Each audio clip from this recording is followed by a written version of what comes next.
Hello everyone. Today I'll demonstrate how to convert a PDF file to a Word file format. If you find this valuable, I would appreciate your support. Please click the subscribe button. It's a great source of inspiration for me. To begin, go to Google and search for I love PDF.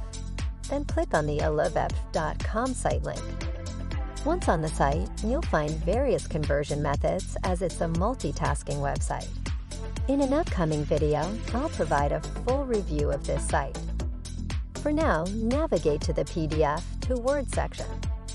Upload your PDF file and click Convert to Word. Once the convert is complete, click the Download File button to save your Word file.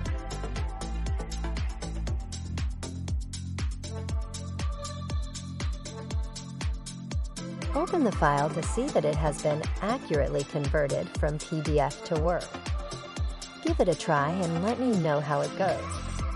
If you want to see more content like this, please subscribe, like, and share our channel. Thank you for your support.